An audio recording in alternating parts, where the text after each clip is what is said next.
Pakistan cricket में players की slotting और सिलेक्शन की मुझे अभी तक कुछ खास समझ नहीं आती है। इसलिए कि आप टीम सिलेक्ट करते हैं, उसमें बहुत सारे अनकैप्ड प्लेयर्स आप अनाउंस करते हैं, थोड़ी सी तालियां बजती हैं कि जी फिर से जो है वो फ्यूचर की तरफ एक निगाह रखी हुई है, और फिर आप उनको खिलाते नहीं है। उसी तरह से बिल्कुल एक तैयार दुल्हन की तरह बगैर शादी के वापस उनको भिजवा देते हैं, और जो रिसाइकल प्लेयर्स हैं उनकी तरफ आपकी निगाह जो है वो बड़ी तेजी से पड़ती है, और उनको वापस टीम में ना सिर्फ लाया जाता है बल्कि खिलाया भी जाता है, प्रेफर किया जाता है अनकैप प्लेयर्स के ऊपर। और फिर स्लॉटिंग के हिसाब से एक प्लेयर टेस्ट स्क्वाड में आप अनाउंस करते हैं, सलमान अली आगा, और फिर उसको आप नेक्स्ट टाइम ओडीआई में डाल देते हैं। सो या तो आपकी पहली सिलेक्शन ठीक नहीं थी, या ये सिलेक्शन ठीक नहीं है, या आपको अभी तक प्लेयर की क्वालिटी का पता नहीं है। फिर वही बात है कि एक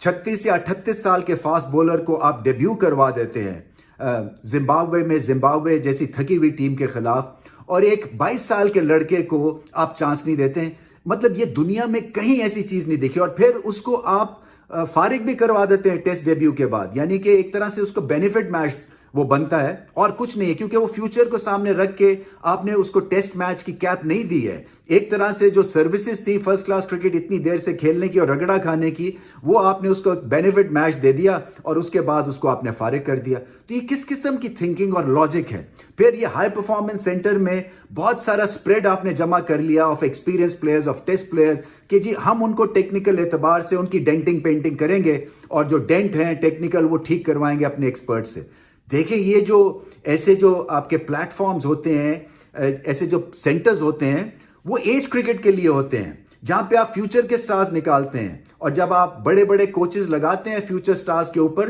तो तभी आपकी क्रिकेट को फायदा होता है, आपके सिस्टम को फायदा होता है, ना कि already establish first class players या टेस्ट प्लेयर्स को आप दोबारा लेके आ जाते हैं और फिर उन्हीं के ऊपर काम करना शुरू कर देते हैं। तो आप अपना ये स्कोप, अपनी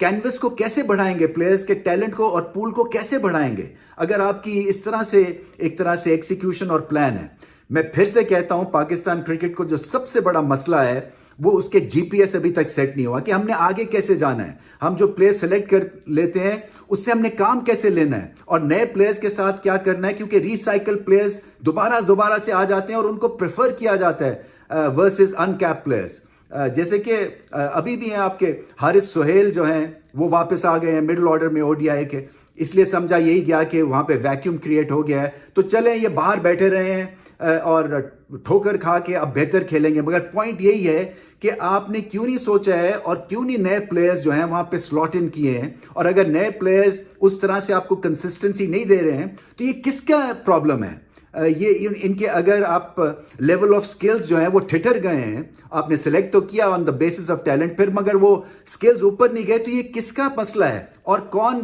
किस पे उंगली उठानी चाहिए? ये सारी चीजें सामने रख के एक होलसम तरीके से आपकी स्ट्रैटेजी बननी चाहिए, क्योंकि इंटेंशन सबकी साफ है, ये मैं मानता हूं, सब चाहते हैं पाकिस्तान क्रिकेट ऊपर जाए, मगर जो आपने तरीका इस्तेमाल करते हैं और जो एक तरह से आप उसको रूट देने की कोशिश करते हैं कि इस जगह से हम आगे जाएंगे, वो जीपीएस उस रूट का गलत आपने फिट किया हुआ है। जब तक कि जीपीएस ठीक फिट नहीं होगा, पाकिस्तान क्रिकेट तीनों शोबों में, T20, वनडे और टेस्ट क्रिकेट में एक मीडियोकर टीम बन के ही रह जाएगी। ये कोई फैन नहीं चाहता है।